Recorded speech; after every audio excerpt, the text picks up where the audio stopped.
Okay, here is step 2. You can see I have the inductor resoldered back in. Light bulb is connected to that. There's the other side.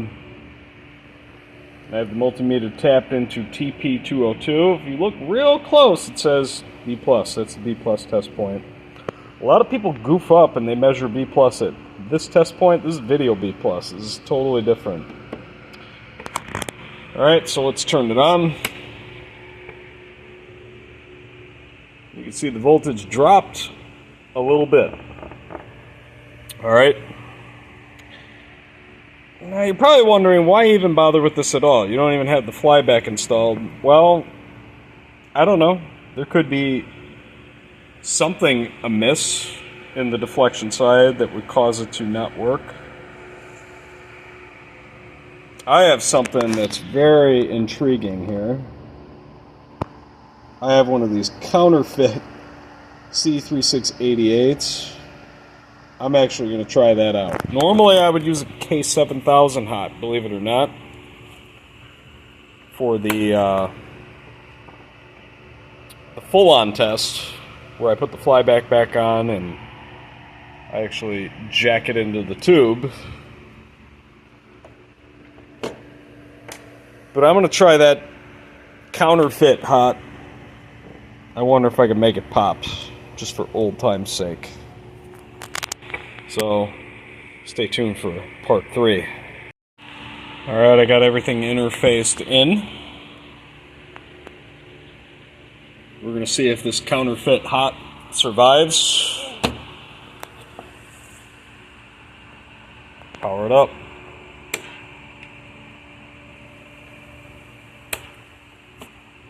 Nope. Alright, let's try part 3 again. You can see here I have a K7000 hot. And you can use this just as like kind of a ringer, a tester apparatus, because you don't want to use an FJL 6920, because I think those things are about like $20 now. So, now, I did try this off camera first, and it like kind of freaked out on me, and the reason why is because I had the shutdown pot. I think it was set like too high. I think it was shutting down. So I just kind of like turned it halfway. And the B+ pot, I turned all the way down. And let's give it another whirl here. And it is on. But the B+ is monumentally low. So like I said, I turned it all the way down. And I have like a wavy box looking thing. So let me muck with this for a moment and I'll be back. So I don't know if we can see it, but there's a thing going on here. And I decided, let's test the B+ on AC mode to see the AC ripple, and that is a whole volt of ripple. So this may be the one instance where I will say we need to replace the filter cap. But probably worth noting is, once again, I haven't done the transformer or the diodes yet. There's a lot of cleanup involved in servicing these properly.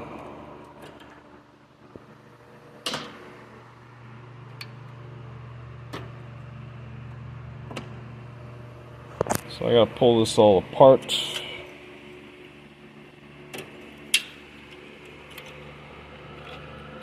Something I noticed about this tube is the arms are actually in a different spot. So you see how there's two different sets of holes? Normally they're on those holes. And I noticed something. It's a lot easier to get at these with it biased to the right.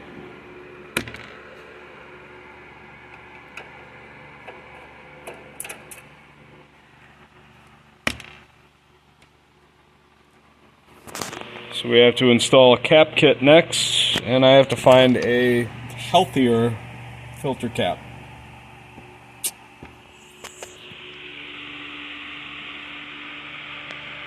I'll try this at home, even though it does discharge itself. It's hard to do this one-handed. There we go.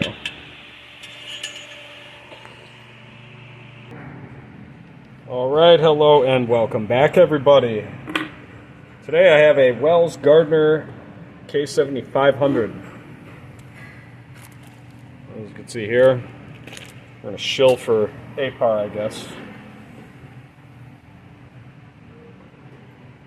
So this chassis did not work for quite a while. It took me a little while to figure out what was wrong with it. And just trying to get situated here a bit. First thing I need to do is get the flyback off. Now if you know anything about the K7500, the flyback has this secondary winding thingy here. It wraps around the core of the flyback. That has something to do with the horizontal blanking. Many years ago, I actually tube swapped a K7500, and when I had the chassis out and did whatever, took the flyback off. When I put it back on, I forgot to solder the one end back in. Oops. And half of the screen was just black. Alright, so let's get the flyback off first. Oh, it'd be helpful to turn the Hako back on. So, let's give that a second.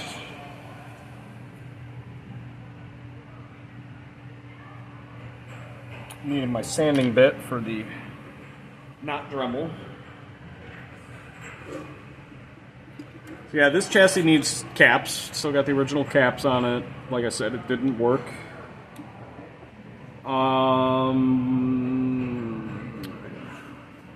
There was something wrong with it.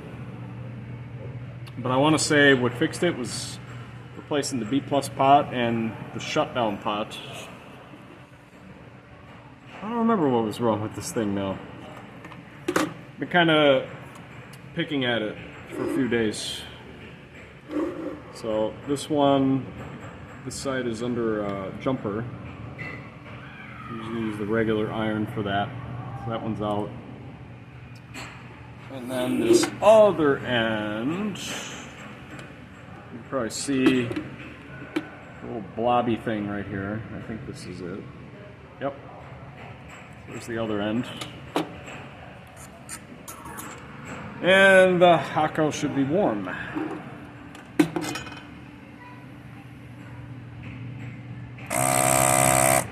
I just cleaned this. So this is gonna be a lot more fun.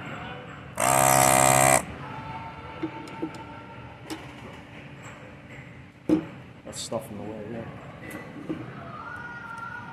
There we go.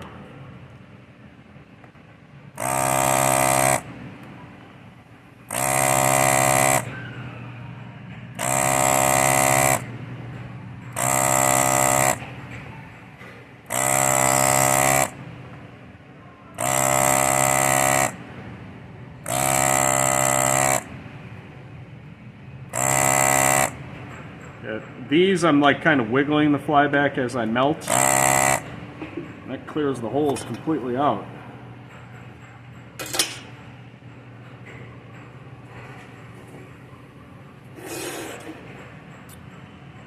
Flyback is out. And as you can see, I already got the neck board and stuff taken off. Now I need to get this plastic clip off.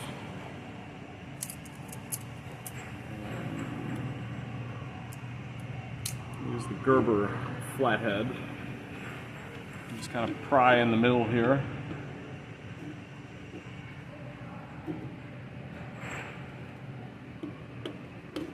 Something like that. Plastic clip is gone. Well, now it's on the floor.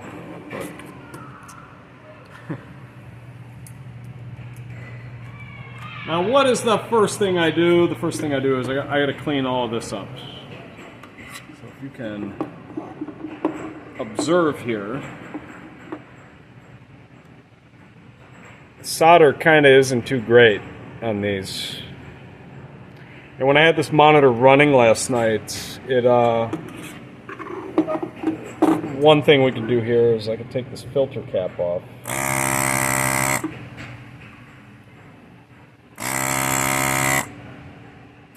I observed a whole volt of AC ripple on the B+ line. Now, could that be a bad filter cap? It's up to us to find out. I'm going to clip on to this. So this is rated at 270 microfarads. Let's see what it comes out to. It is 240. Yeah, I didn't think it was the filter cap. Which, by the way, when you measure filter caps, they're not going to come out 270. It's actually going to be a little bit lower because it's kind of not what the filter cap is supposed to do. It's not supposed to be like one of these. All it's supposed to do is block AC, but what could be the problem is one of these connections over here. So I'm not going to get very far without soldering.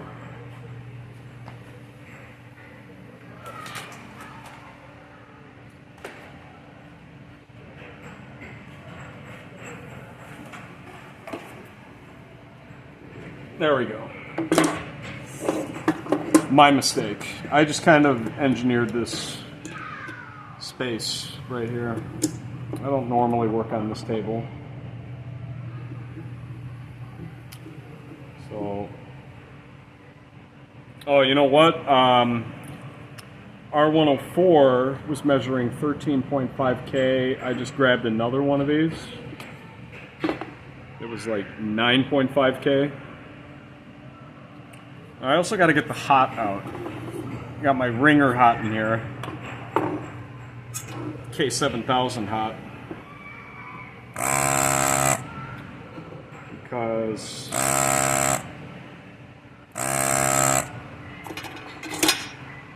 one of these FJL 6920 hots, they aren't cheap. We're trying to diagnose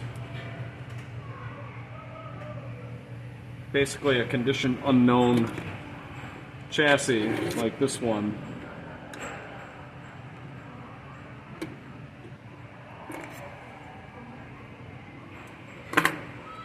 You don't want to put a fancy hot in and have it blow up. Contrary to popular belief, you can unalive those. I decided this.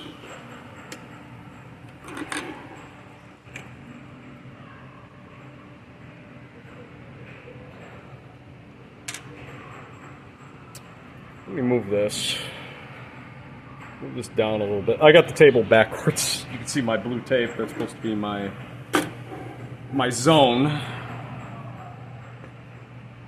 We're not in the zone anymore. Actually, let's fix this. We can fix this.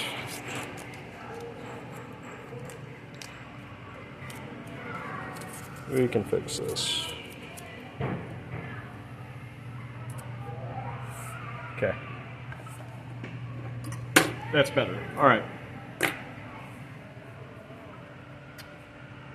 So, yes, we got that out.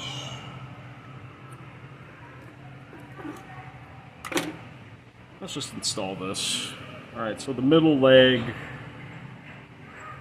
kind of grab here, bend it out a little bit, and then do one of these. Straighten that.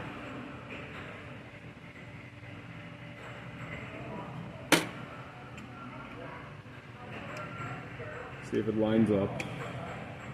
It's got to come out a little bit more.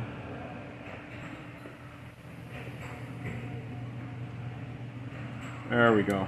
Now these legs are like super long, so I'm actually going to use this to prop it up.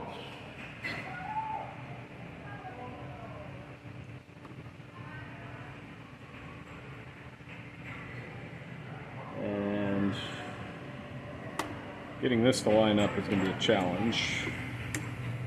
There we go. It's also not the original bolt. It just happened to be one that fits. I gotta get this nut to line up. Too much stuff going on here. But hey, I got it. Cool. Let's flip this back over. Yeah, look how long those legs are. I'm gonna solder this new hot in first. And that trace actually lifted.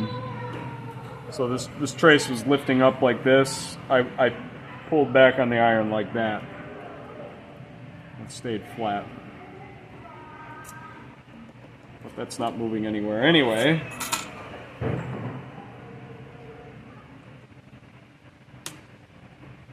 And let's cut these off. Let's swing back to the yellow transformer. So I'm going to resolder some things. So like here's the degauss pins over here.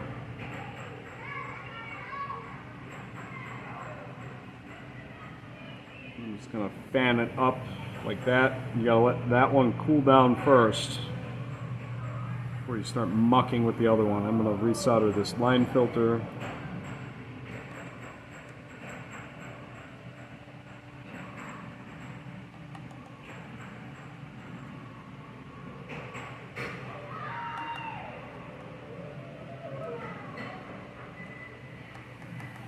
In case anyone was wondering, I got the iron set to 750 degrees.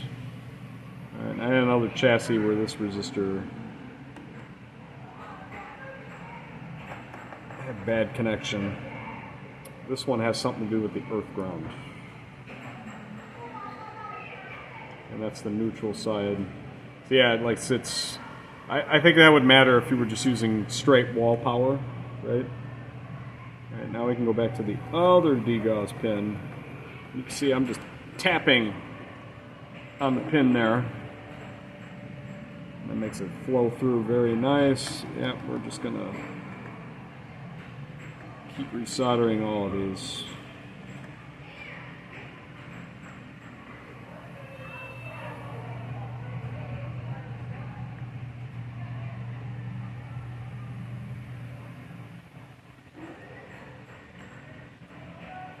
We'll do the bridge rectifier diodes as well.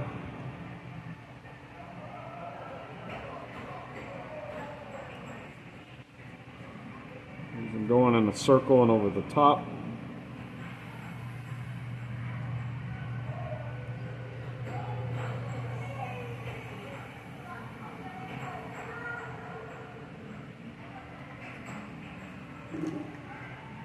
I'm just kind of going in order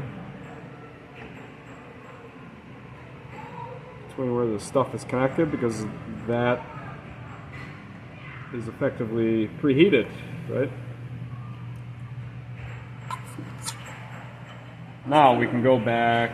No, I'll tell you what we're going to do. I had another chassis that basically wouldn't work. And that one was a K7400.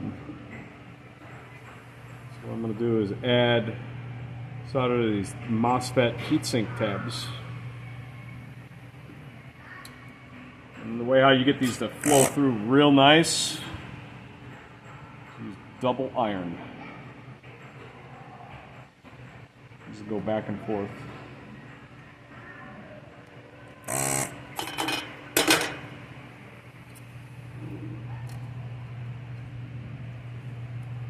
So I'm going to add soldered all these points on the yellow transformer.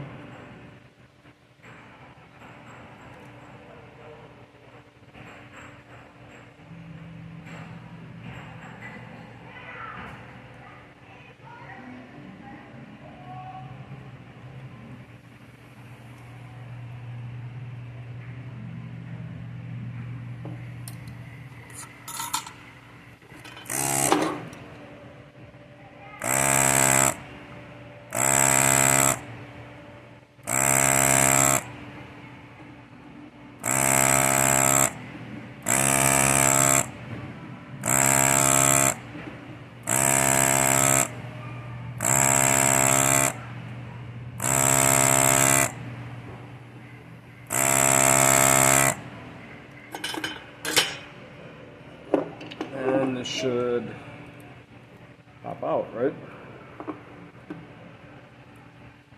It's still stuck somewhere.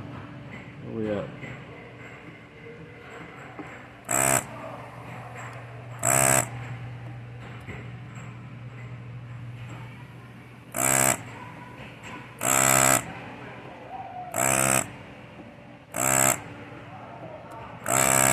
I bet you it was that one.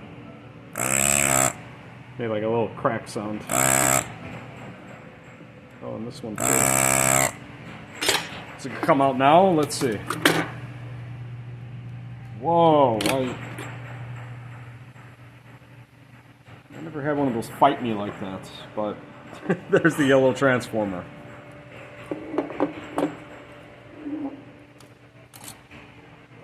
So I'm gonna do all these diodes, and I'm gonna try not to heat both ends and make them all fall out. We don't want to do that.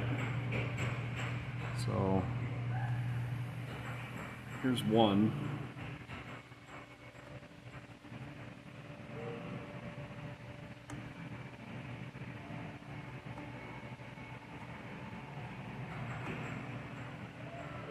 They're actually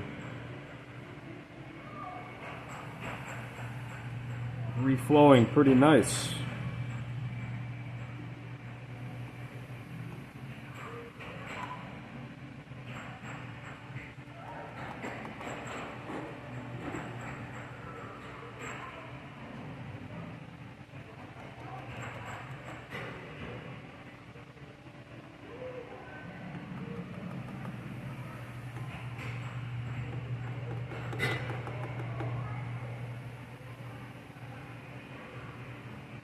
And this here is R120.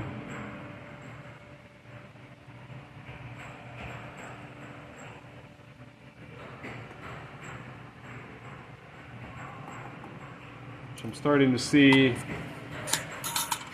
few of those go bad. This resistor here. Now I'm going to put the transformer back in. That.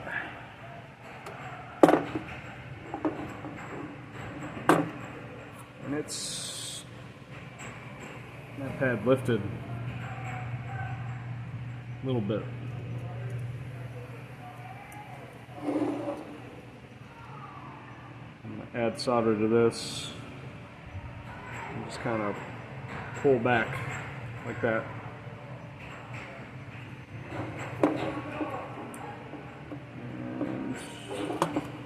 It's still plugged in all the way. This one lifted too.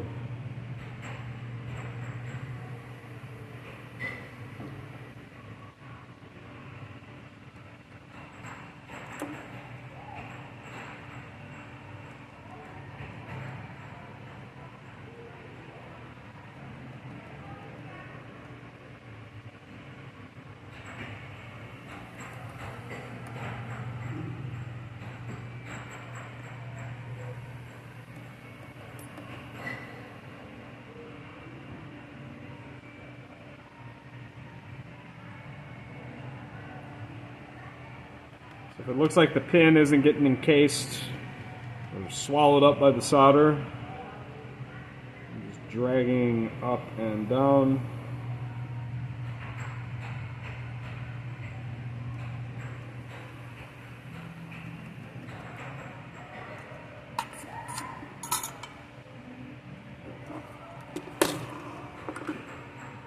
All right. Now, here's the width coil. That looks a little sus. So I'm going to take the old solder out.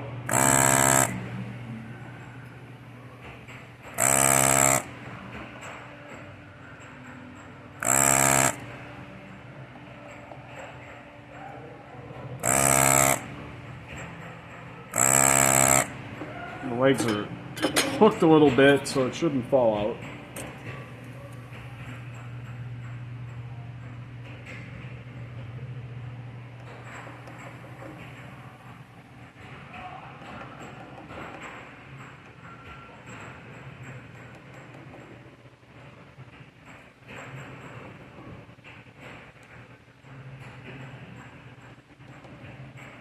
Alright. Another good thing to resolder is going to be, that's hot. That's hot, is the horizontal linearity coil, which I only just realized is a complete different part on the K7500, which makes complete sense because it's running at a different frequency.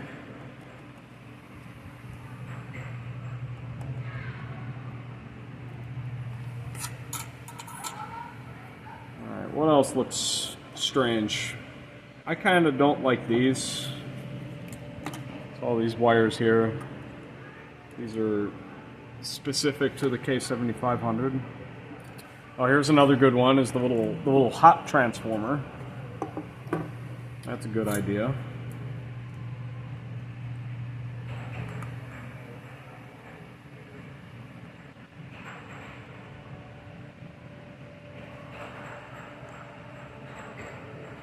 Yeah, let's do all these wires too. Hopefully they don't pop out on me.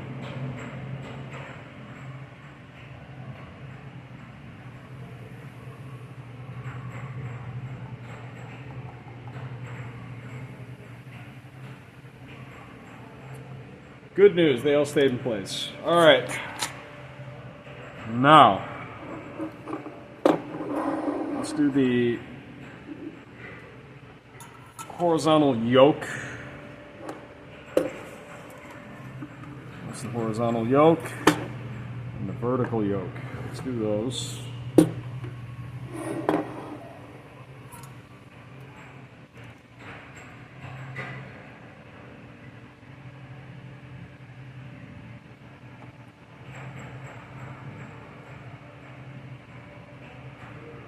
I just went around in a circle and over the top.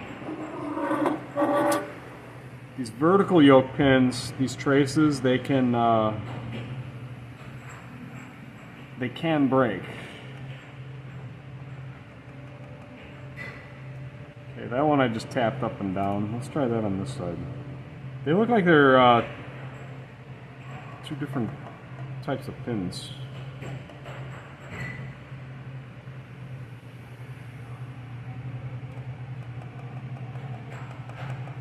There we go.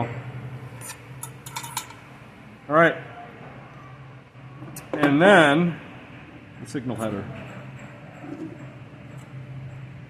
Always resolder the signal header.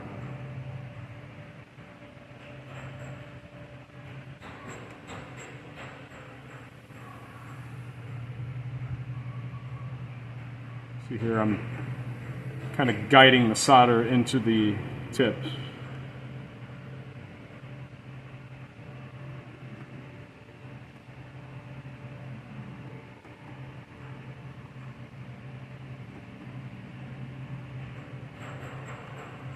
Alright. We actually have two more things, and that's going to be the ground pads. This is where the mounting bolts go into the tray. You can see they're kind of like ripped up. So the way how I deal with these is I just add solder. Just kind of go around in a circular motion like this. Honestly, I think we're going to leave it like that. We're just going to leave like a little layer of solder. Yeah, you can see that one got pretty chewed up. Just go around in a circle. Just like that. Alright, so that was all the boneheaded but necessary stuff.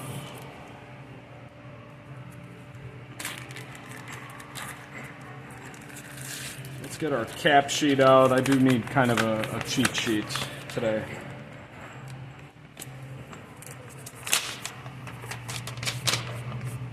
They're mostly the same as a K7400, but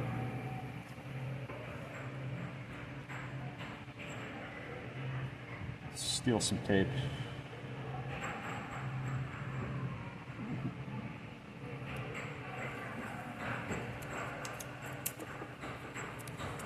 steal some tape.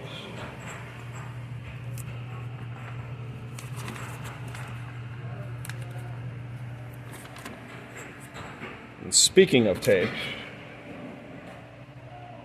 I have a brilliant idea.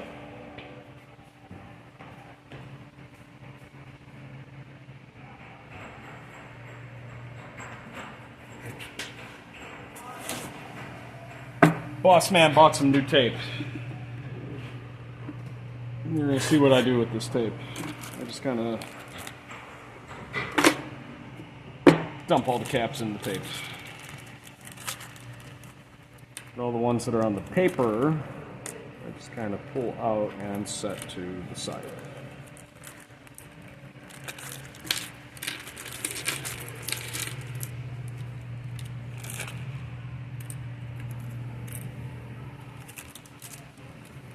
Kind of like so. All right.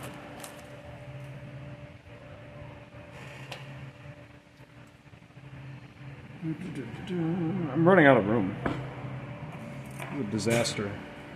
Let's clean the Hako. Ooh, listen to that. It needed to be cleaned out. There we go. You know what?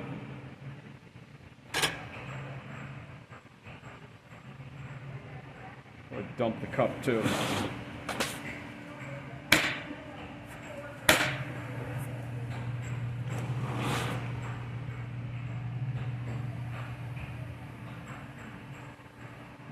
It's like a bunch of sand.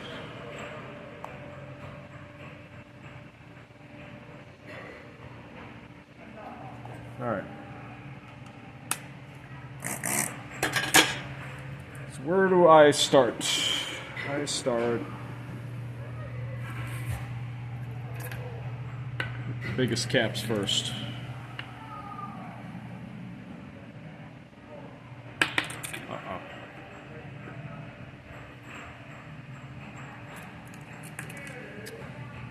I know where all these caps go.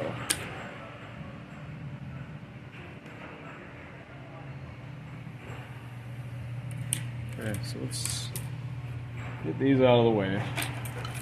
Set those there. That goes there.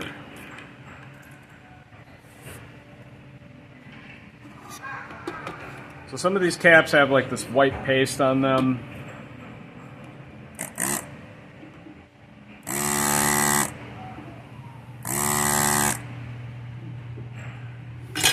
Out of the two legs and bend towards paste, and it will break off.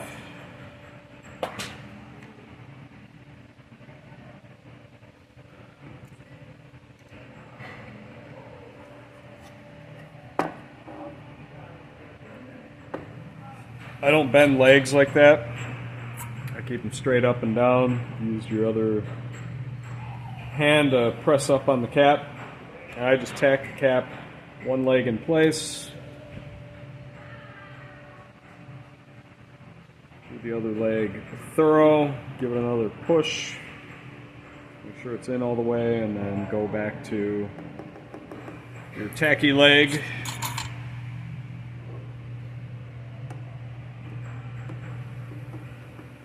Where are those? Normally I would keep the cap legs, but my cup of cap legs, it's like pretty full already, so I'm not going to do all that. Let's do these two big power caps. These two I think I'm going to hold on to test with the component tester. Is this one pasted in place? Yes it is. Like that. Set that up there.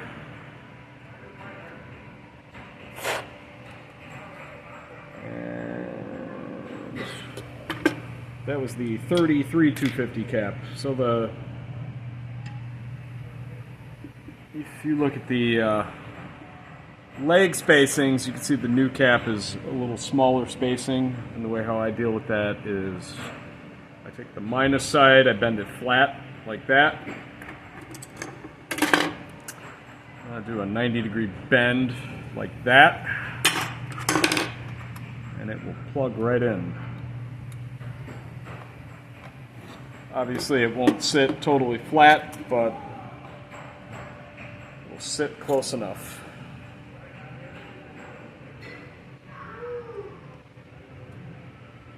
And same thing here, I'm just going to tack that side.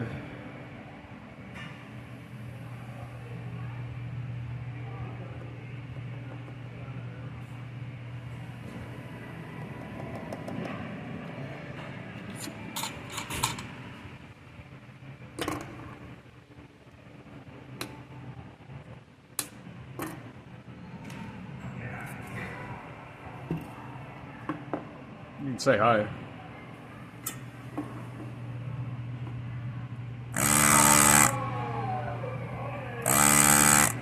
It's not saying hi. See the door?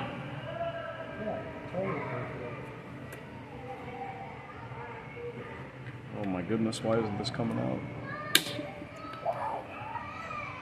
Look at that paste. Look at that paste. Yeah, we broke it. And now we need this one.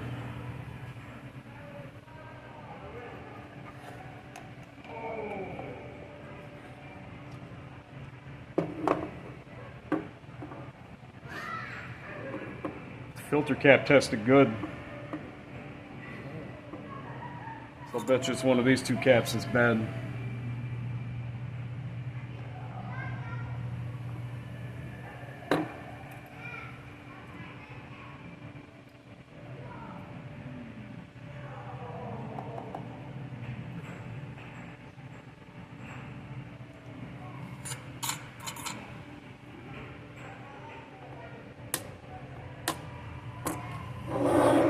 We should find out. Are these two power caps good or bad? So I have here the 100 microfarad cap.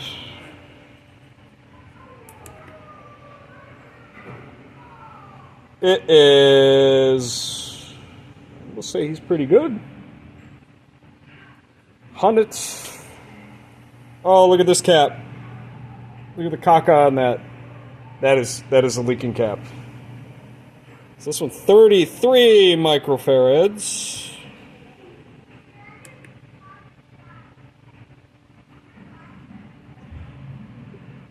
He gone. He gone. I don't even know what that means. It's resistance. That's what that means.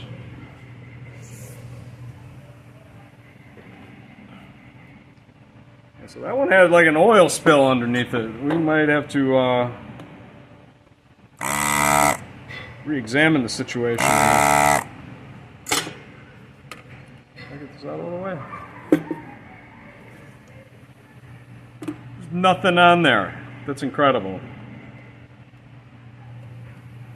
If it was a G07 cap, it'd be all over the place. I'm doing this right? Went bing bang boom on all this stuff.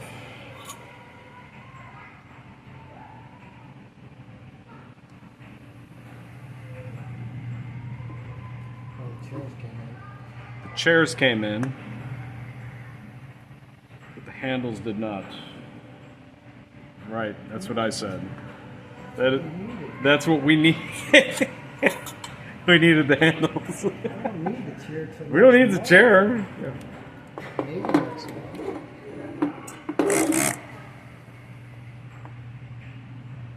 Coming soon, Blast City.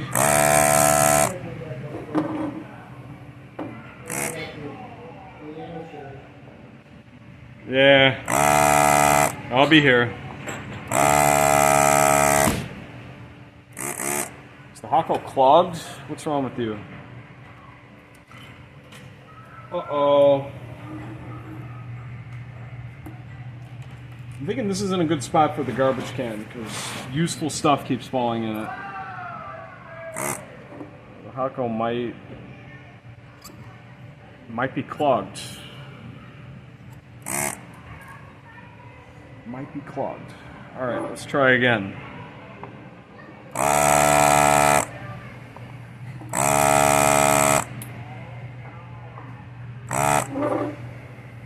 Uh-oh.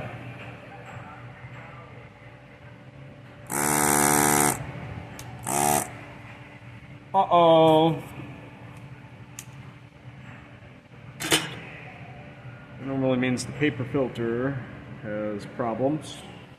I don't know what the deal is with this, why it's all like fogged up. Like I just cleaned these. It's majorly hot.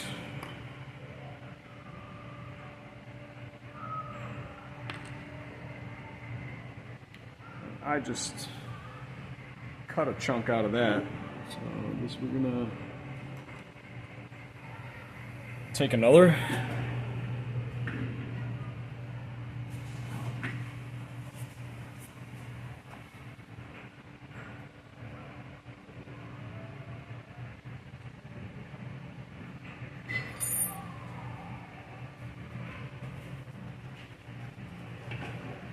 Take another chunk out of it. Hey, look at this thing. Give me a moment.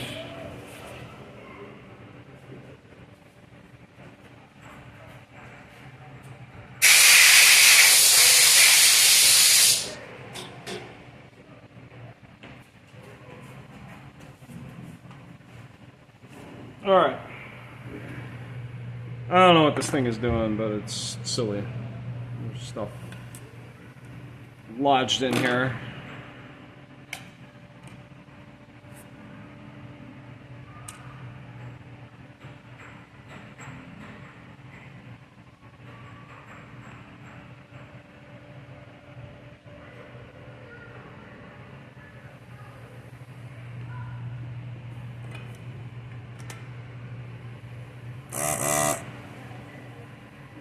All right, you better work now, bro.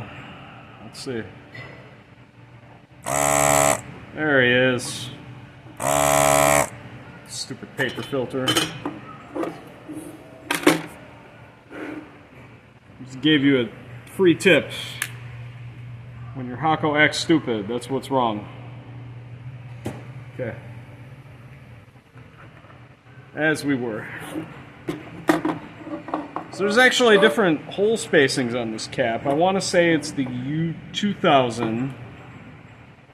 They did not use a 1500 microfarad cap. They used a big 2200 cap. And they're actually interchangeable. You could use a 2200 on this, supposedly. But I'm just using what came in the kit.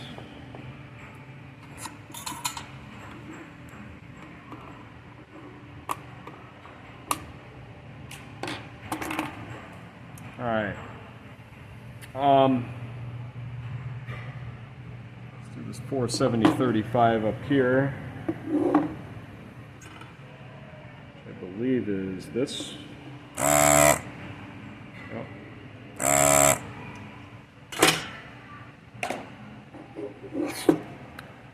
Probably should have threw that one through the component tester just for trivia, but I think it was that 33. Cap fell out. We're gonna do a little bend. Little bend.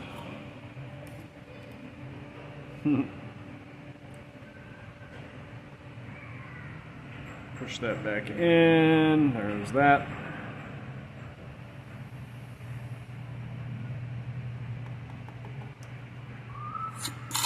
Thick ground trace.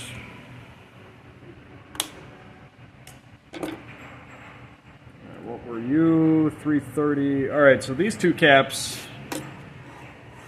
are kind of intriguing. Alright, so this is a K7500. So it uses this 330 microfarad 63 volt cap here. That's C734, and C729 is empty, right? The K7400 has this 10 microfarad 50 volt bipolar cap at C729, no C734. So if you see this, you do not fill both of these in. You don't ever do that. Now, here's the crazy part.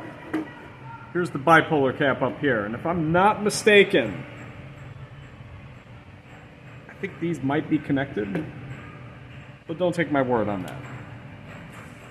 Alright, so let's do this one first.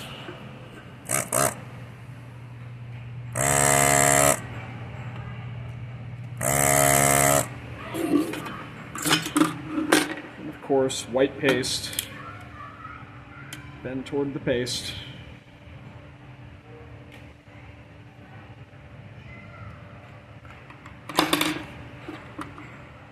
Be gone, screwdriver. Alright.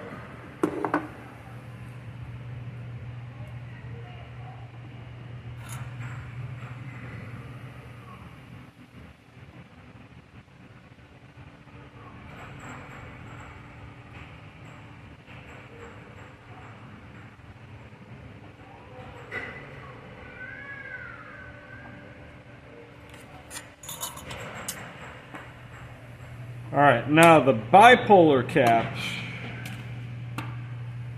is where things get a little interesting, and I believe it is these 2 points right here.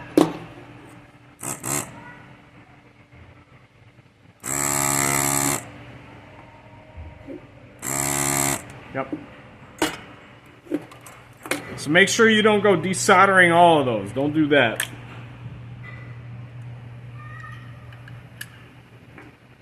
This one, the outer layer of the cap is coming with it. Come on. Ah, wow. This always fascinated me. Look at the difference.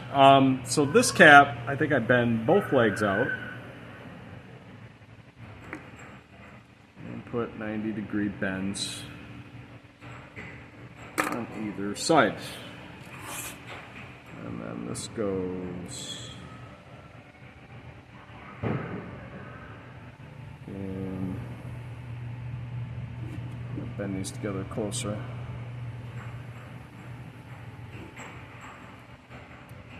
There we go.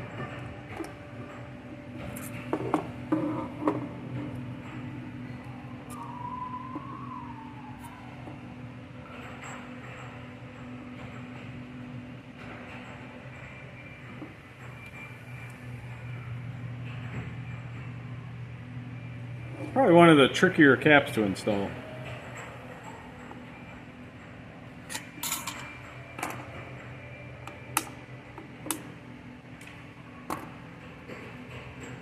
Alright, so that's it for the big stuff. So there is a cluster of caps here. This gets a little tricky. This is a neckboard cap. We don't need you yet. So what I'm going to dig out here are these 2.2 250 caps. Here's the 22 microfarad 100 volt cap. I typically take the filter cap out to get at this cap easier. So this is our first small cap where Wells-Gardner folded the legs. So the way how I do this is you just kind of touch the side with the Hako and you just use your finger to just pull that leg out.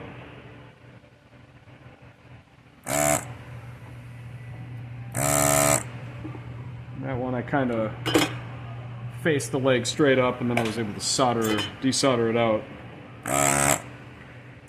And the reason why you want to do that is because if you go straight in trying to desolder with those legs folded flat, you're going to wind up tearing up a lot of solder pads.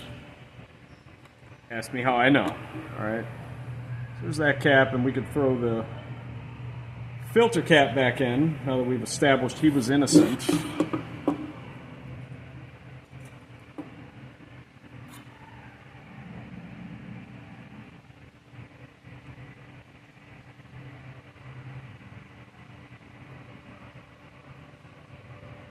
Tack that in place.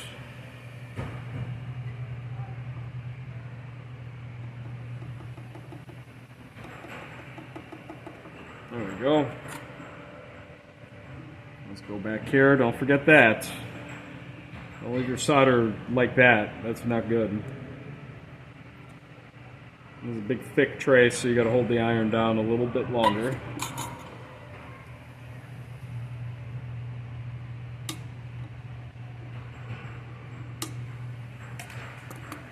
All right. Now, back to our regularly scheduled programming. So here's a 2.2, here's a 2.2, and here's a 2.2. So I'm going to do all these big 2.2. Well, there's one big 2.2, which is this one. Here's another one, and then here's one. So I'm going to do this one first. So that's the TP202, that's the B+ test point. And what I'm going to do for this cap is be kind of delicate, because I don't want to pull this test point pin out.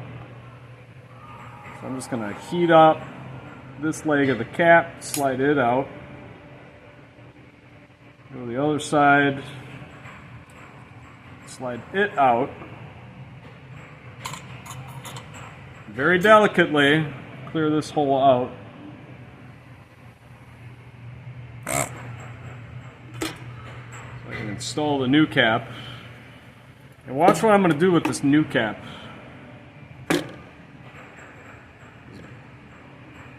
So I'm going to plug it in, but I'm going to bend it out a little bit, like that, so that you can get your alligator clip on that test point still. Because these caps are physically a little bit larger because they're a higher voltage rating. And you just kind of tap that on.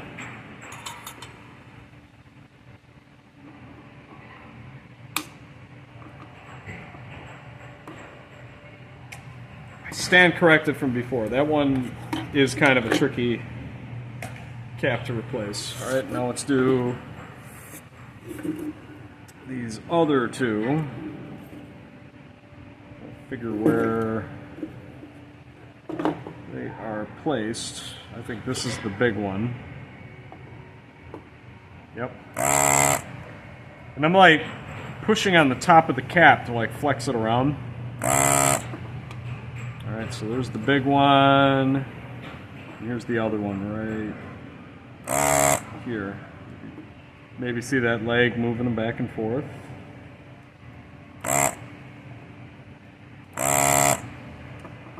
Alright.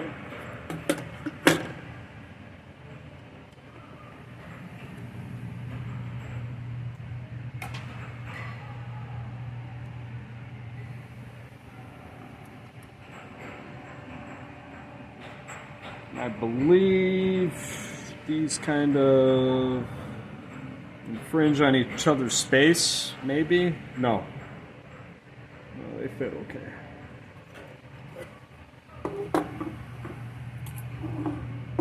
So the smaller cap, not moving, but the big one is, so I'm holding on to that.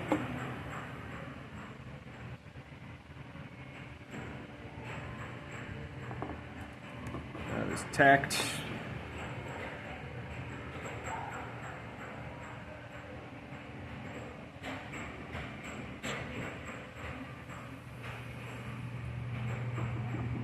A lot of stuff here.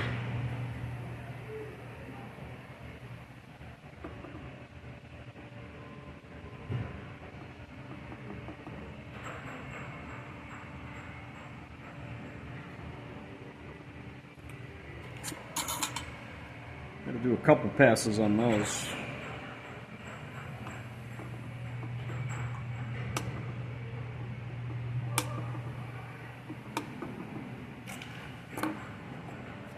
Alright.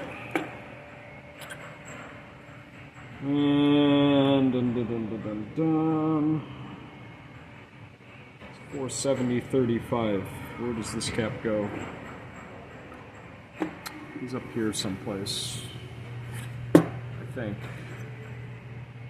Did that one. Maybe it's a neck board cap. Let's see. No.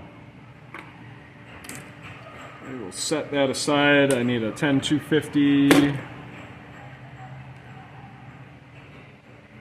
1025.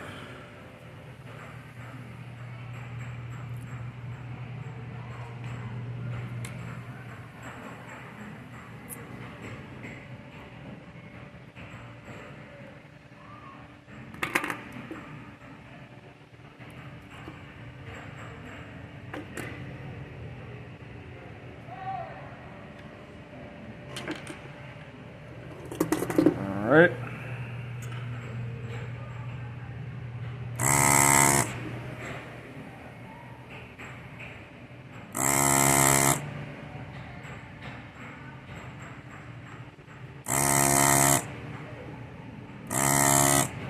Maybe you can see how I'm bending the caps around. Maybe you can't.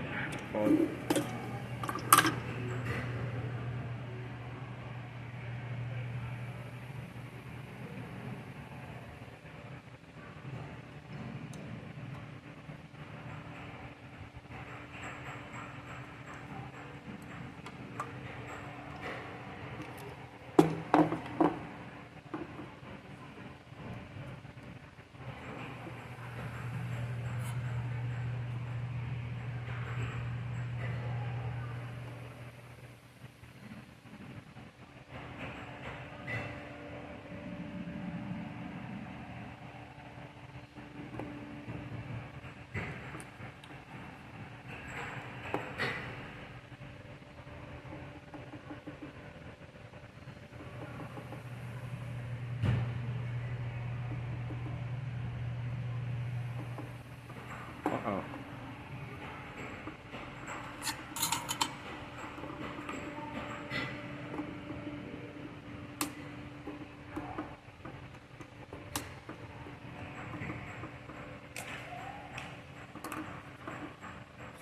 All right.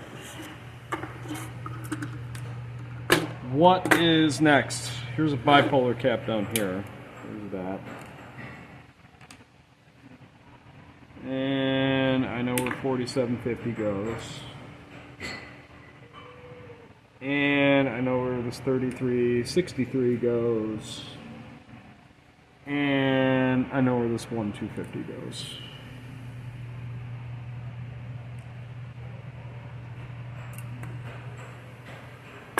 Let's get to work. Actually, hang on. Where does the 1250 go? C716. 716. That's that one right there. Ha ha ha!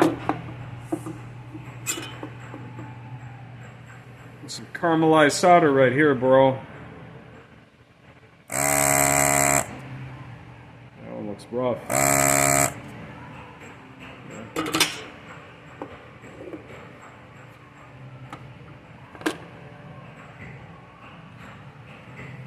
We should test that one for giggles. There we go.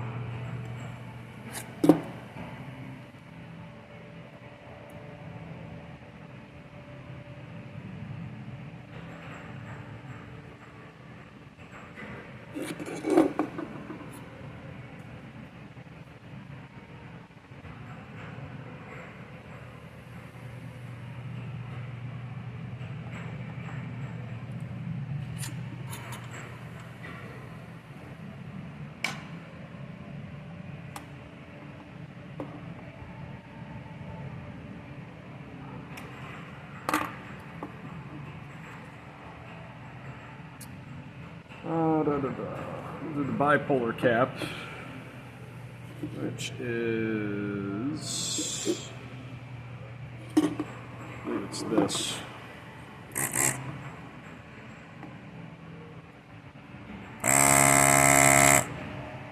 See how I did that? I think that solder pad lifted.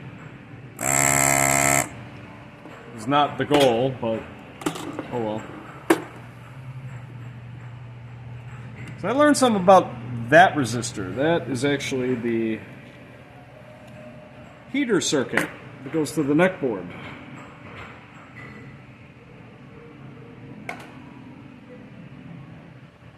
I had a K7400 last week where I was only getting 1 volt.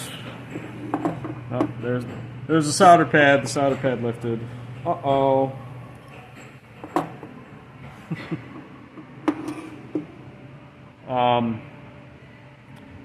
I was reminded in that moment that depending on which tube was used, I believe it may have been the Phillips tubes, had the jumper taken out. Here, this one, here's how I'm going to deal with this lifted pad. I'm going to break my own protocol, and I'm actually going to fold that flat.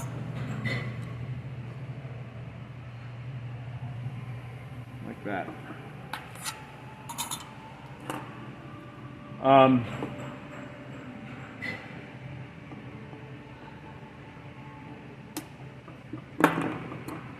So heater voltage is supposed to be 6.3 volts to the 9. I think it goes into the 10 pin on the neck, and then 9 is ground.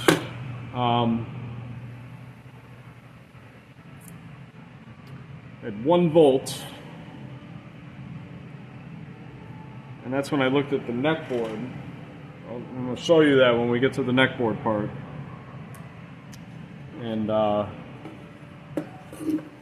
did not have a jumper underneath the resistor, the heater resistor. And that ate up some of the juice. I think we're at this right here. We're right here. Yep.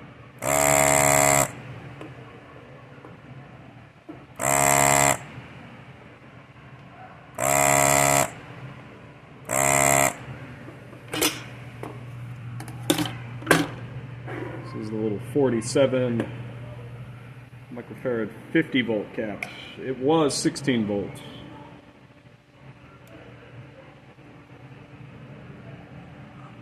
So you probably needed a higher voltage rating. Okay.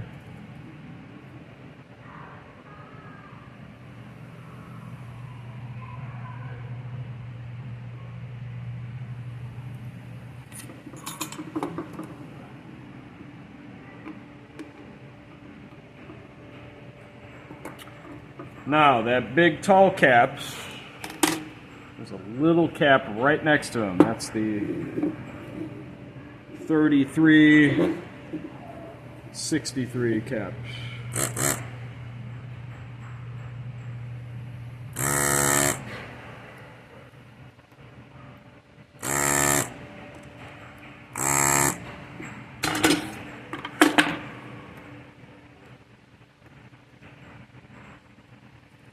Pliers to yank that one out. Yeah, you can see those hooky legs. That's the resistance you have to fight taking those out.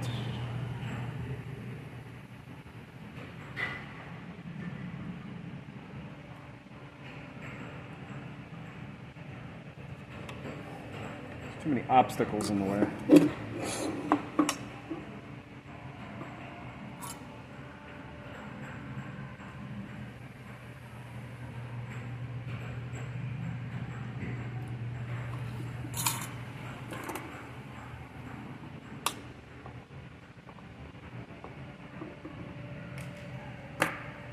All right. Easy there. Actually, it's a good idea.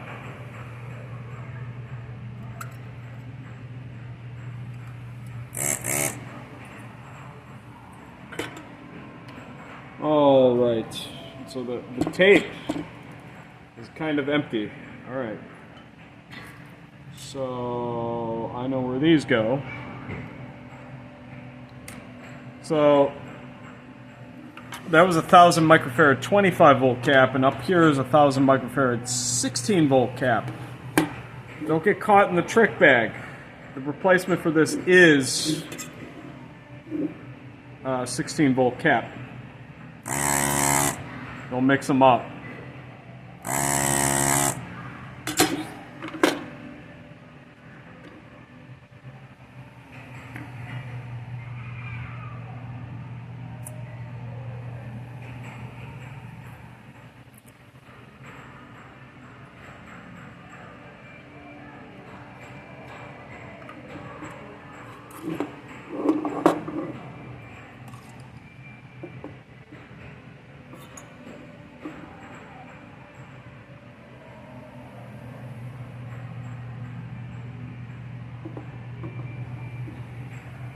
I soldered the shutdown pot really crappy.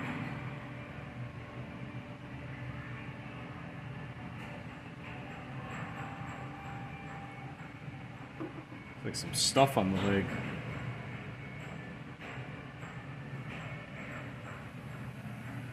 There we go.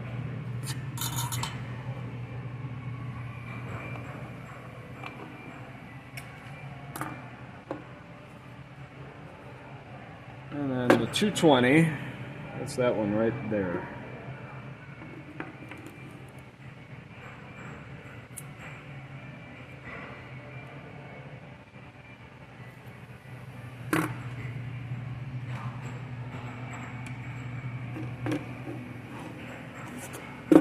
Okay, I'll figure out what holes this is. I think I got it.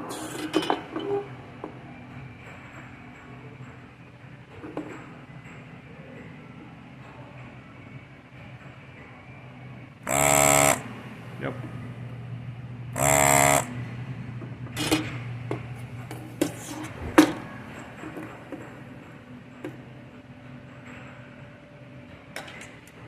That was a 16-volt cap as well.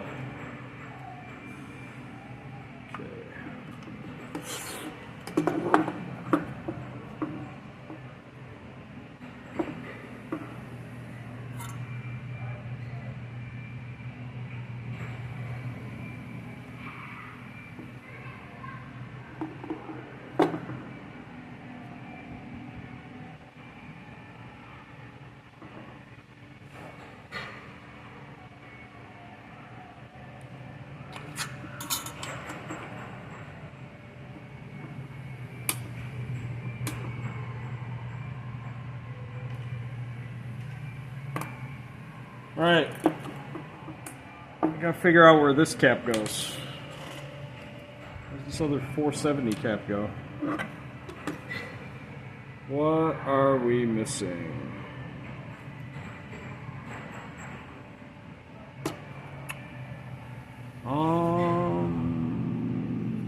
Oh, duh, it's that cap.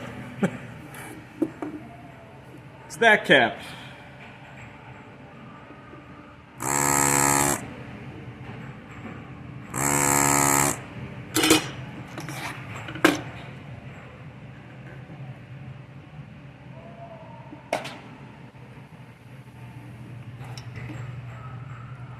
This chassis is a lot simpler to work on than a U5000.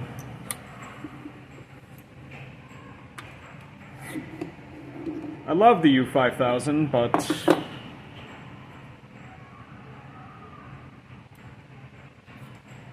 you just got the magic potion right with these.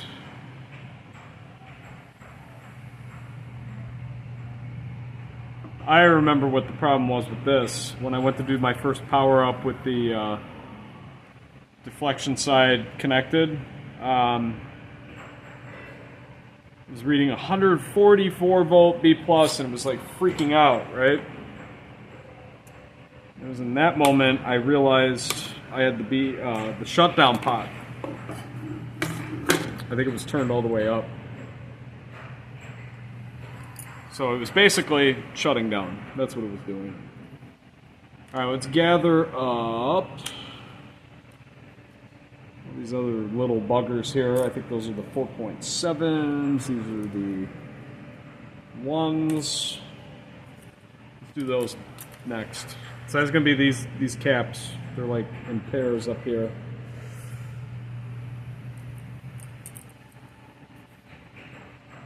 One of the nice features of this particular chassis is they didn't like go ridiculous with like the epoxy. So I was able to replace the pots very easily, and I don't have to fight epoxy to replace these caps. So that is good. And I think there's There's one. There's two.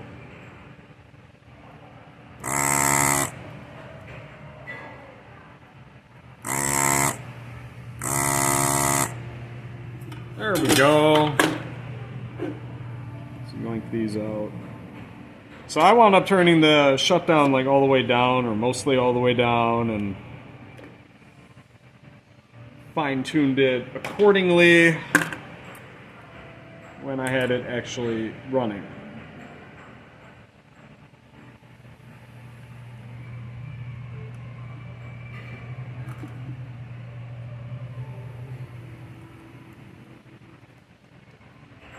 Also, YouTube, if you are listening, I do not own that music that is playing outside. Thank you.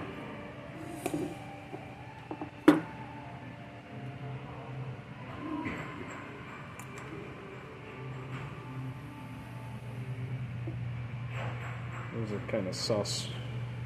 I'm going to resolder those.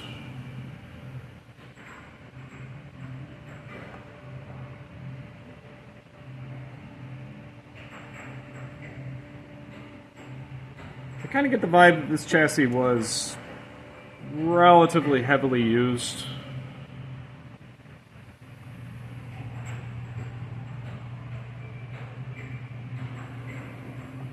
May have needed to replace a resistor someplace. I don't.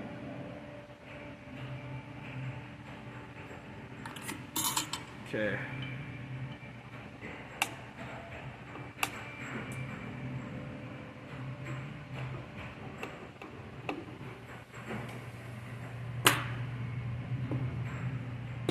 Almost took a cap leg in the eye. That would have been bad. There's a 1 microfarad cap over here. So that's these 3 caps. I know where they all go.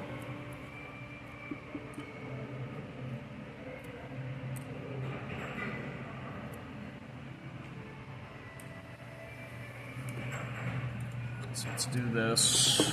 It's going to be that. That's going to be that.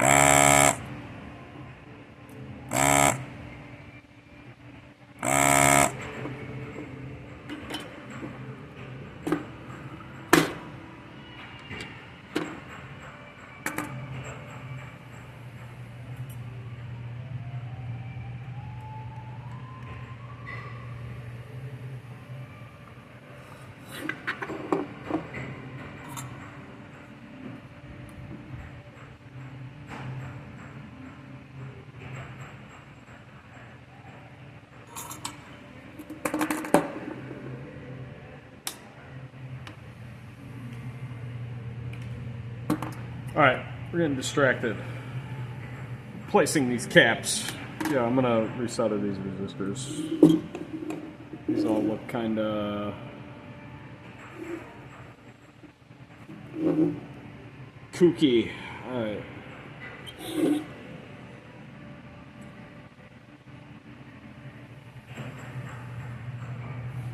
Trying to figure out where this connects. Alright.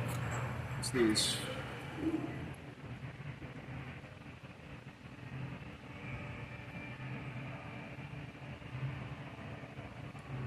There's that. Let's do these other. Now you see these? They look pretty dark. This one might actually be. Yep. If you look close, you can see the whole leg is moving. So.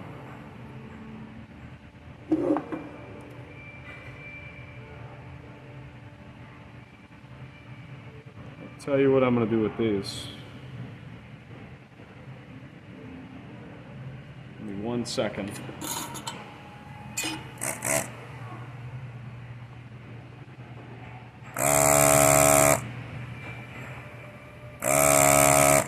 Yeah, that pad lifted a little bit.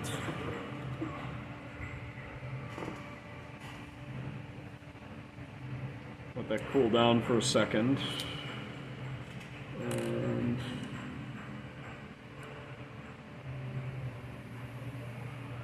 switching over to sanding bit today. I don't think I used sanding bit in the U5000 video.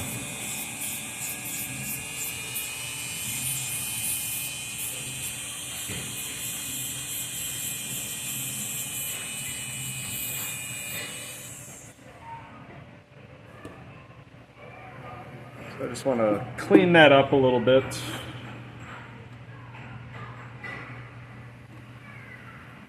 We'll see why in a moment. When these solder so elegantly. Look at that.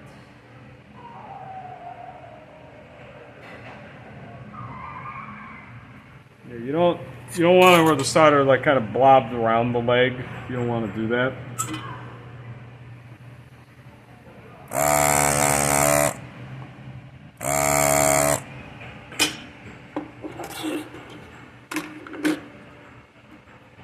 So this resistor looks a little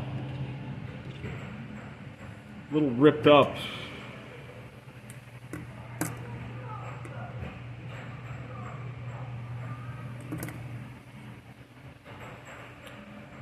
Huh. Let's see what we got.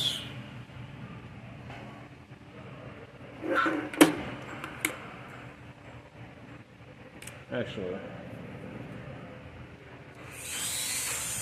Whoa.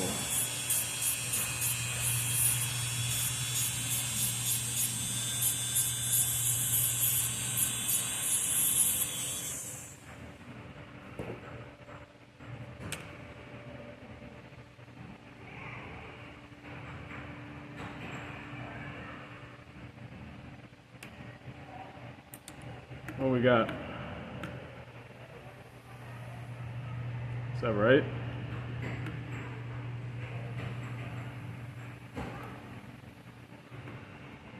Is that right?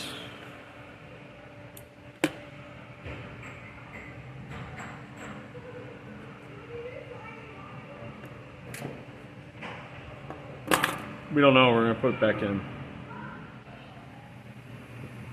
How bad could it be?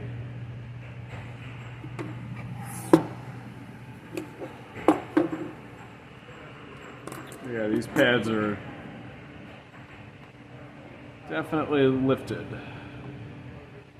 So those did get hot.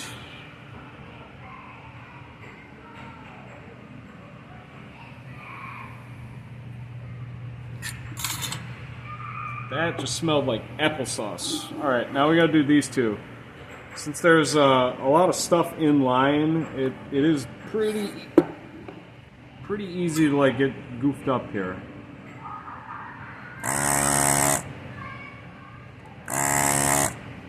So all of these run kind of in parallel to each other. So this one, I want these holes, the middle holes.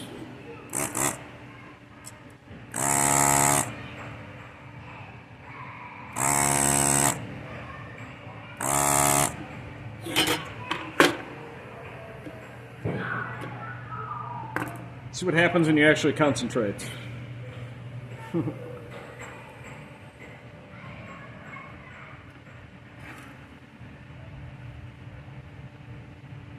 is one. There is two.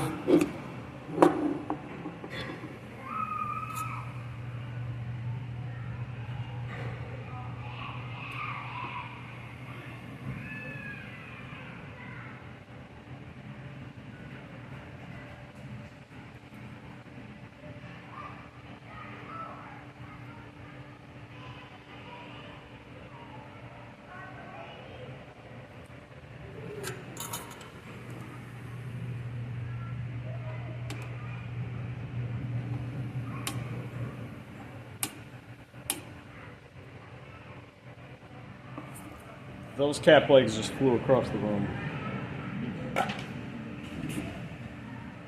Sounds like chaos out there. I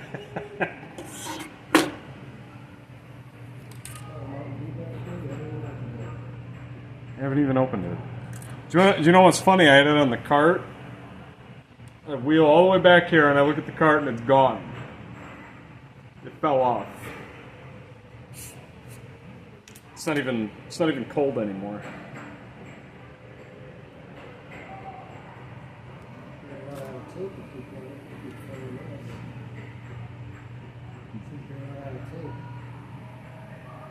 Who's gonna run out of tape? You're gonna run out of tape. Oh no. Old school. No, we did it smart, saving to the SD cards.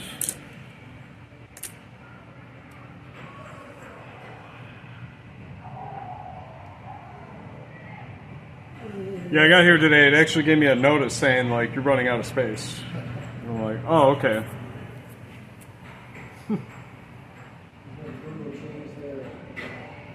Way and price coming up, the way you save, you can't save to your Google Drive anymore. Your photos are part of your Google Drive, and they changed the way that you save to that now. They're actually going to charge you.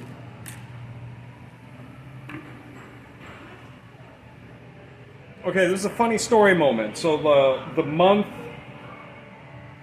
before I moved here, so I archive all of my pictures like month by month, like on my hard drive on the the main box at home, right? Yeah. But at the same time, I was using my laptop, and I dumped them to the laptop. And when I was like archiving all the stuff on the main box, I was like, we have that month that's on the laptop. I deleted it off the laptop. So I like lost all of those pictures until I realized that they somehow uploaded to Google Photos. And the way to get them off of Google Photos is actually like kind of painful. But I got them off. I never used Google Photos, so I don't really understand how that happened. It's just one of those funny things where it worked out. It's my funny story. All right.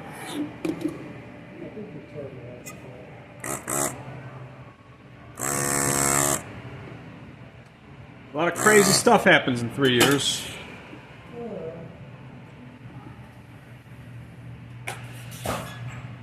This chassis in particular, this one right here, I started on it 3 years ago and kind of got shelved for a while and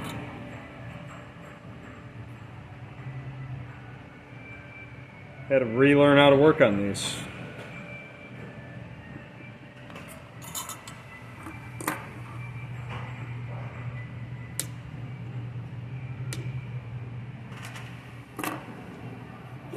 There is that. There's another 100 here.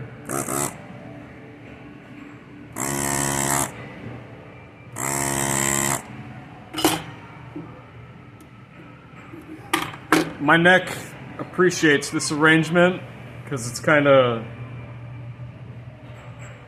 table's a little higher than what I normally.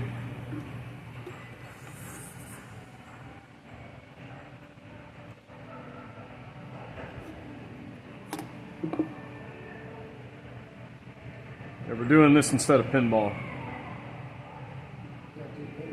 Can't do pinball.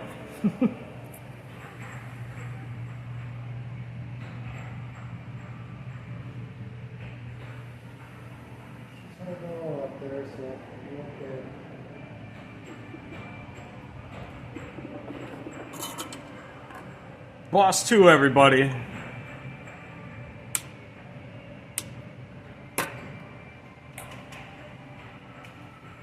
I would give you top billing, but the place is literally named after Gar.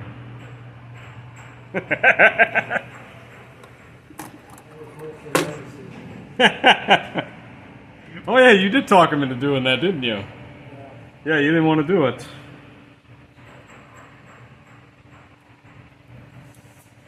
If you Google arcade, I think, because arcade is in the word, it should still come up, right?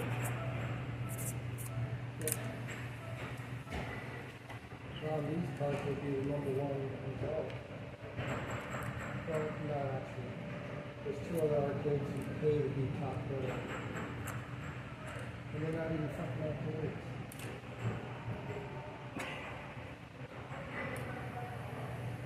They're redemption pit bulls. Man, I miss working on redemption games. Oh, really? I'll be with you some. I think I've been out of it too long. We'll take the party room out and we'll put redemption games in. I've been out of it for too long. It's been. You get your 100 tickets and you'll come get your 1 cent piece of candy. We used to have, I think it was Tootsie Rolls for. It's either 2 or 5 tickets each. How much was the ticket worth? 1 cent. Right? Yeah. I don't know. Yeah. I've never run. What is that? Fucking around. Beating air hockey ups.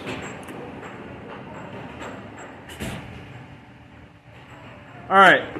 Now I just ripped off a ton of little 10 microfarad caps. They are all over the place.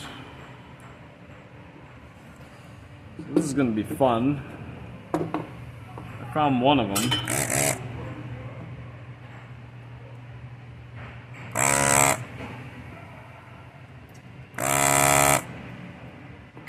Here's one.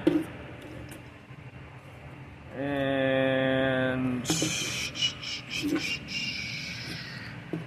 here's another one.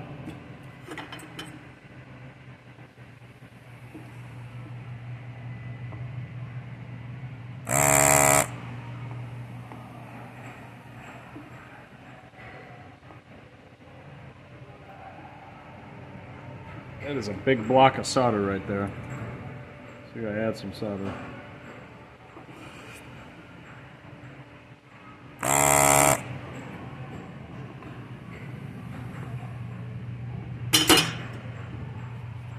And this one, on the edge here, this one is very prone to the traces lifting, so you gotta be delicate with this. I'm gonna try to.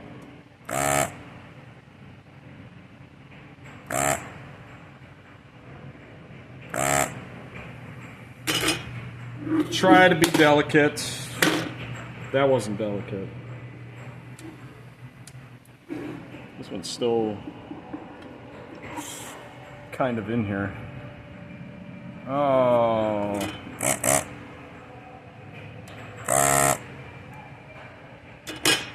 Look at the hook on that. Look at that. I'm gonna cut that off. It's redonkulous. So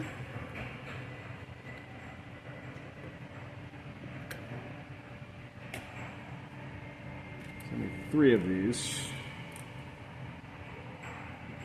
And then I found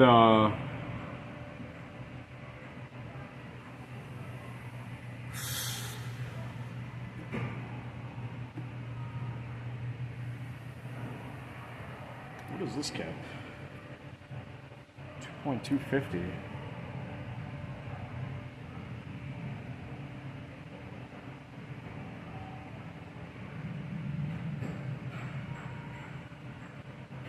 C6, it's over here someplace. Okay. Kind of overanalyzing here.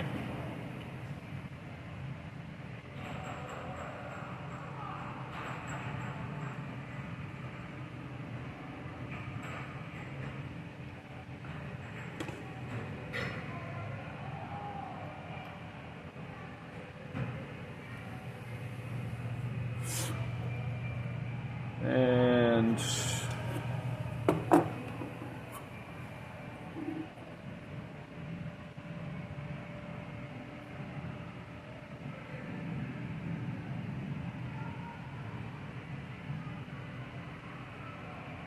how's that for efficiency?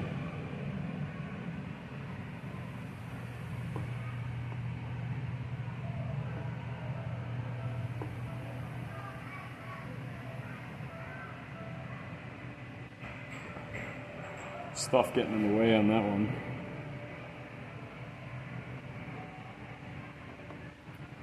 All right.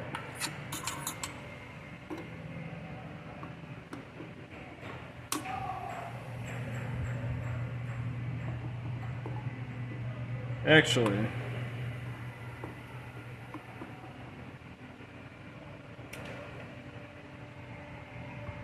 Where's C610? Let's find out. Where is this cap? Oh, it's this one.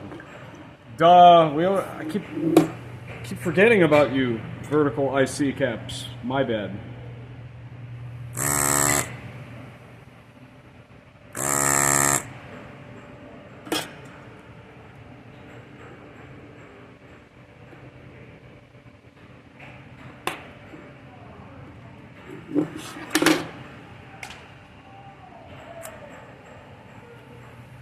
We're almost done with the deflection board.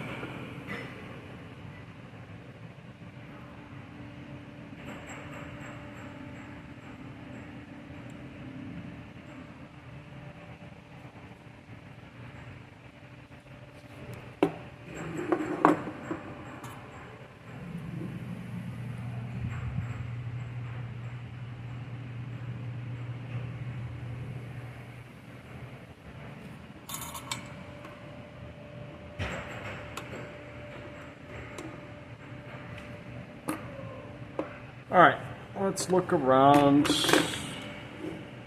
Yep, got another 10. Little 10 microfarad cap.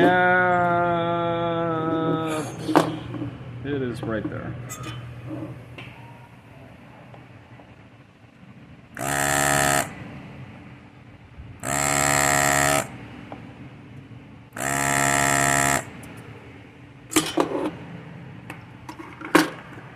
Oh my goodness. There we go.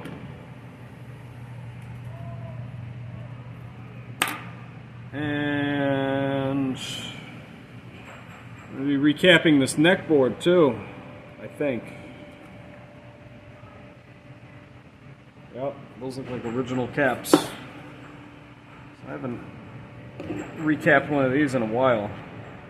This one I gotta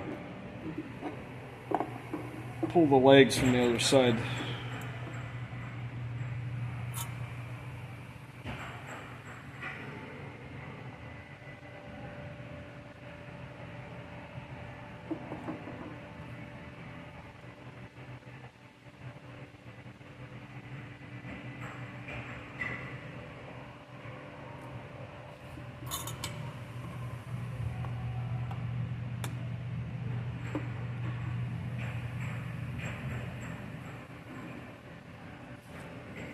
Alright, let's see.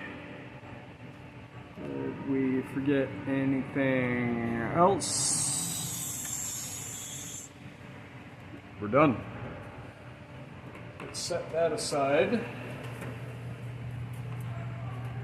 And crap. This neck board was capped, but oh. I even did these. Let's go find another neck board. So I want to do a very important demonstration here.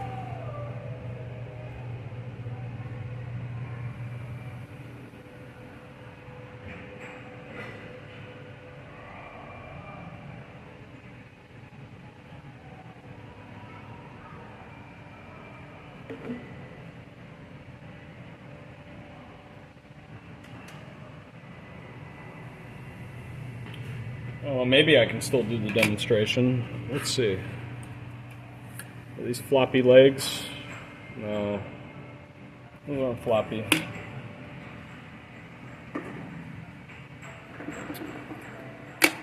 Apparently this was from a K7400. Close enough. Now, going back to that heater resistor thing I was mentioning before, if you look at this resistor, if you look right underneath it, there's a jumper. See that jumper right there? Some neck boards don't have that jumper, and they actually need to feed the heater voltage through that resistor. But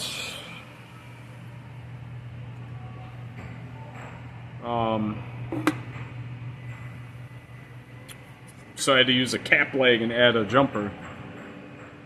And and I want to say I got the whole voltage out of it. Maybe. Okay, so all of these transistors here, that is factory solder on these, and they're actually not floppy, but for the sake of posterity here, I'll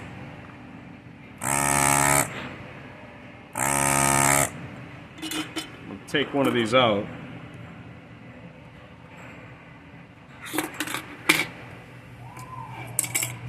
And show you part of why they are floppy. If you look at these legs, of course the focus isn't going to work, but if you look at the legs, they're kind of like a Y shape. You see that? So here's what I do to stabilize these is I flatten the back two legs like so, and then I take the middle leg, kind of somewhat 90 degree it. Somewhat. And this should plug it in. And what that's going to do is it's going to like kind of ground the like base of it.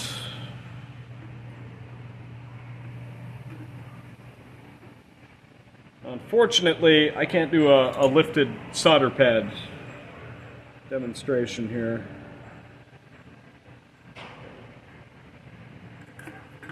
But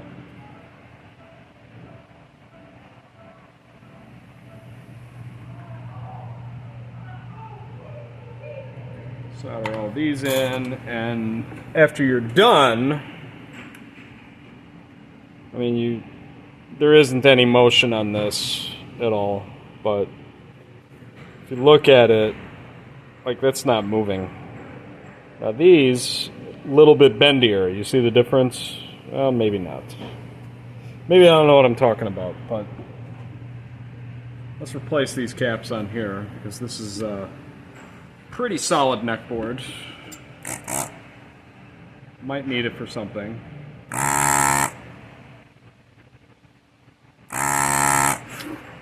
Oh, let's go back to this.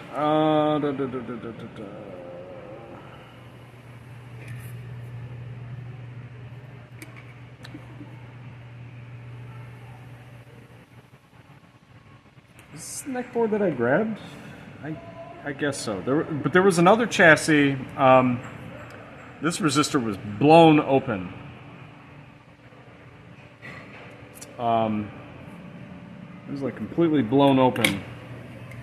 And I want to say that was the neck board where I had like no power getting to anything. So this cap here should be the 4.7 160. We have a 4.7 250. I think that was the first cap that I grabbed earlier.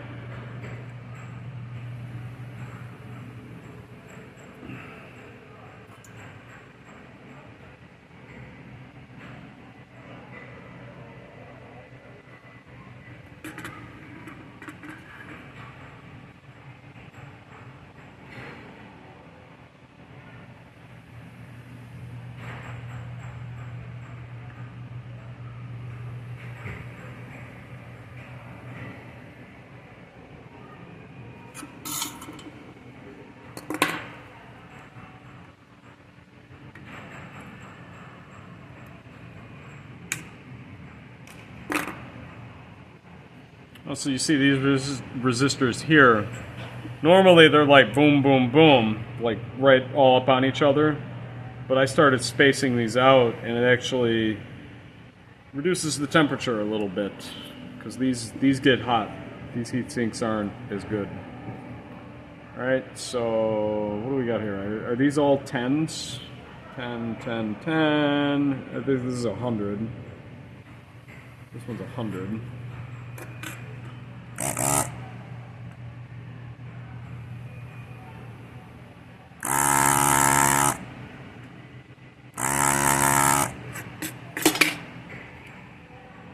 That's 100.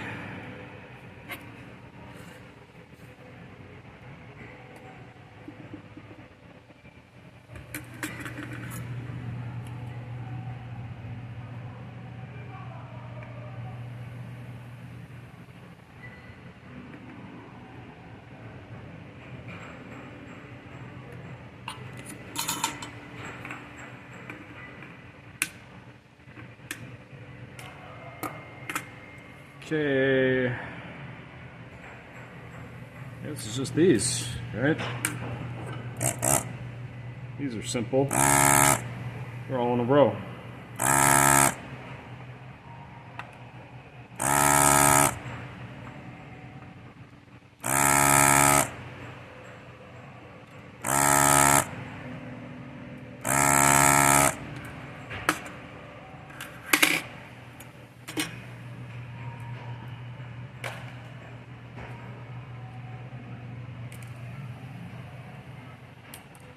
Too much. All right.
Where's this one? This one is right here.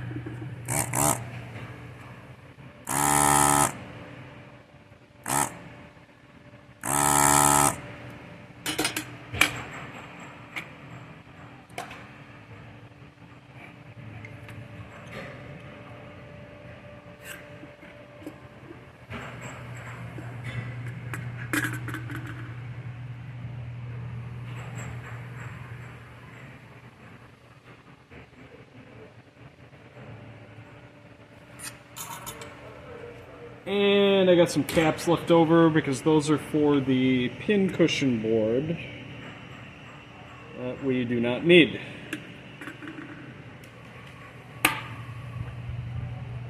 There you go, that's how you cap a neck board.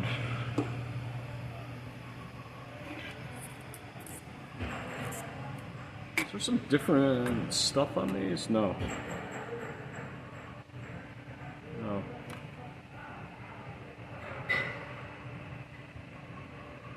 So either of these are good for this particular chassis that I'm working on because they have G2 pins. But first, we need to reinstall the flyback. Before we get a little silly here, I'll make sure that is put back on.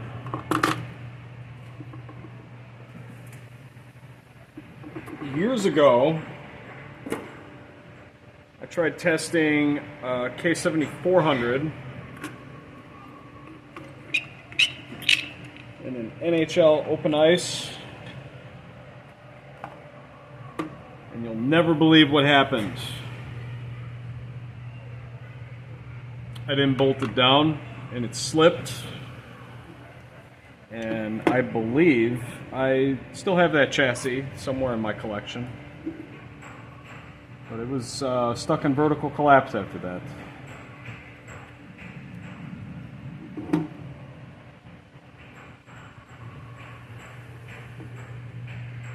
I'm melting that and I'm pressing up on it as much as I can.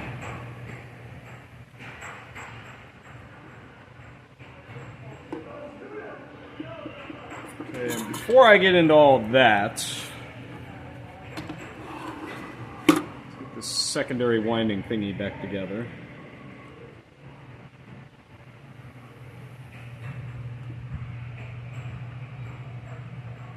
If I can get this back in.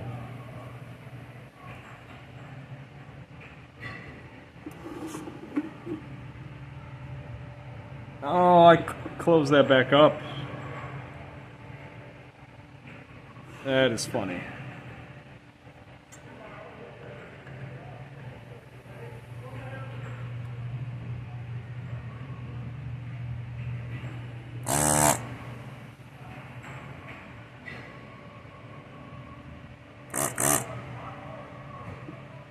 I don't know if you can see that, but required a little bit of finesse.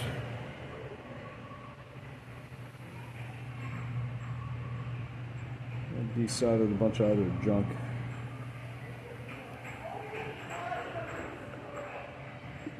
Alright. If you look close, I marked little red dots where the wires are supposed to go. Alright, and then this one goes, it tucks underneath this jumper here, but I think I got too much solder on this.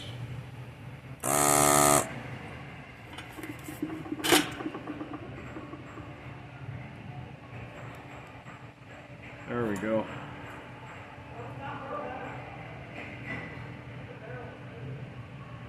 Uh-oh. It's slipping.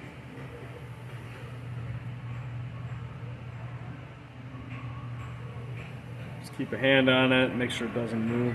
Okay. So the wire order does make a difference because this is a secondary winding. So I've been told. Alright, you remember these?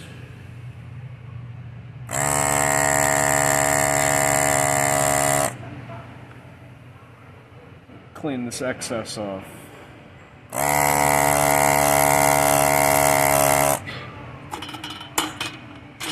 Alright. I can resolder the rest of the flyback.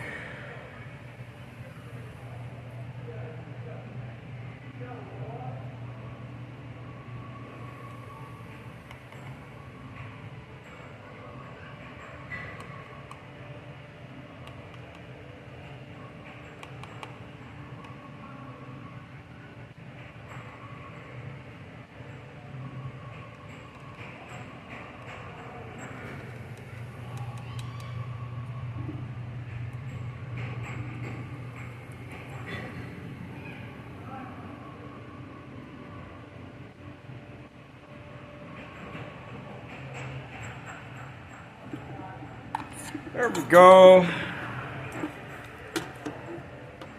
Let's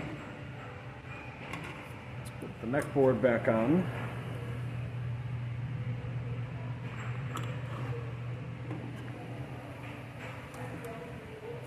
This anode wire has seen better days. Look at that.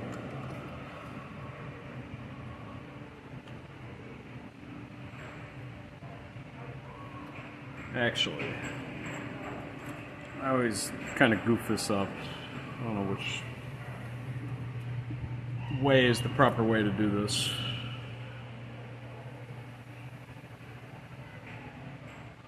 You kind of feed the focus wire in, and then you got your strain relief clip. Close the door. There's that. And then here is the remote board.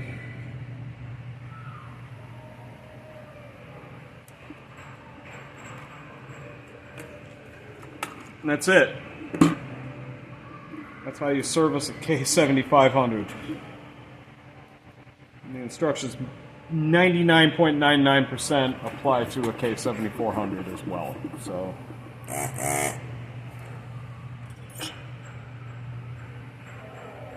now I have to put it back on the test tube. If all goes to plan and all that black line interference stuff goes away, it's a win. So let me go retool the test tube and I'll be back. Alright chaps, here comes the moment of truth. Did our AC ripple get better?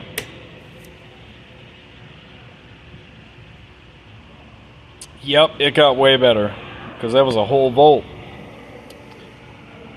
There's my B+, 115 volts.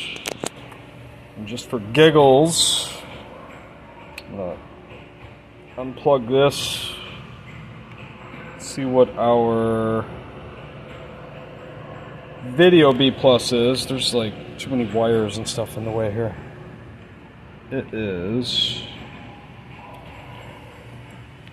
Can't do it with that hand.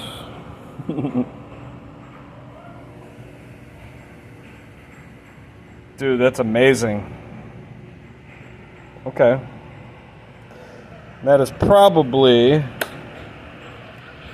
because I'm running the B plus at 115 volts. Now I want to see what the vertical IC voltage is. That's my finger in the way.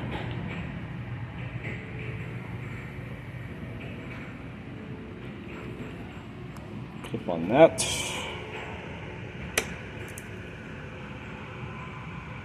That's our vertical IC voltage. So our voltages are great. And hang on, you're gonna love this. Those line patterns, they went away.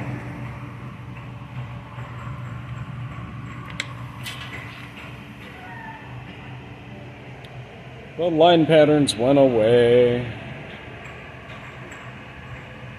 Yeah, let's go back.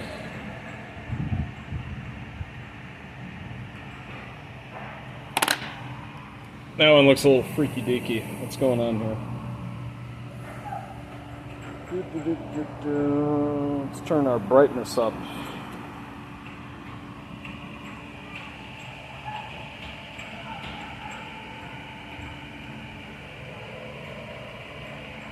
Can't see me. Alright. Let's see here. Oh, there's red. Too much red. Just gotta turn these up.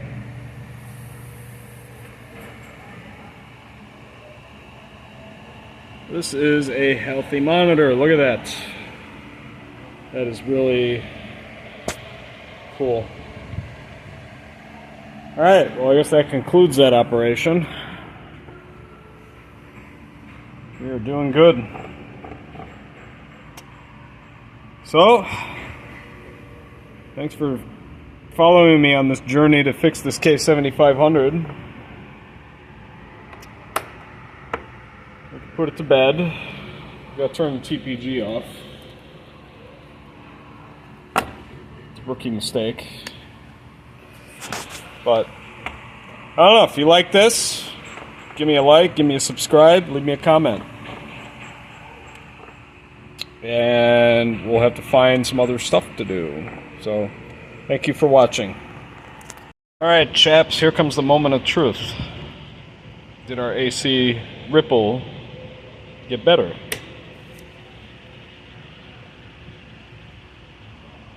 Yep, it got way better, because that was a whole volt. There's my B+, 115 volts.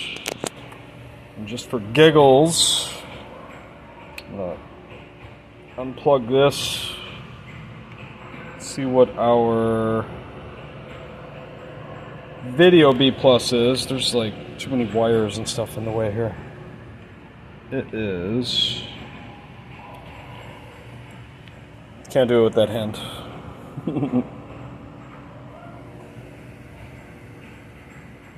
Dude, that's amazing. Okay. That is probably because I'm running the B plus at 115 volts. Now I want to see what the vertical IC voltage is. That's my finger in the way.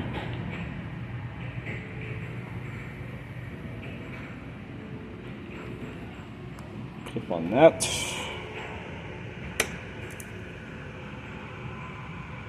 That's our vertical IC voltage. So our voltages are great.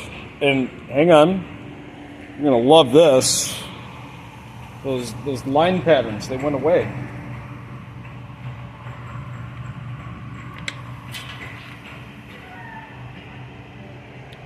The line patterns went away. Yeah, let's go back.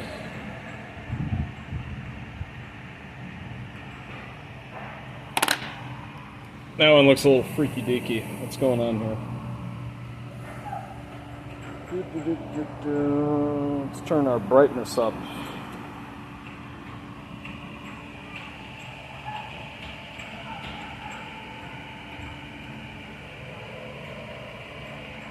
Can't see me. Alright. Let's see here. Oh, there's red. Too much red. Just gotta turn these up.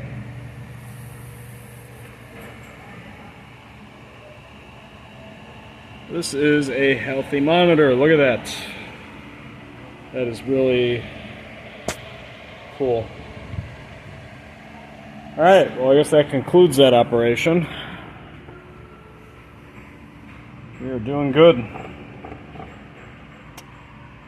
So, thanks for following me on this journey to fix this K7500. Put it to bed. Gotta turn the TPG off. It's a rookie mistake. But I don't know, if you like this, give me a like, give me a subscribe, leave me a comment. And we'll have to find some other stuff to do. So, thank you for watching.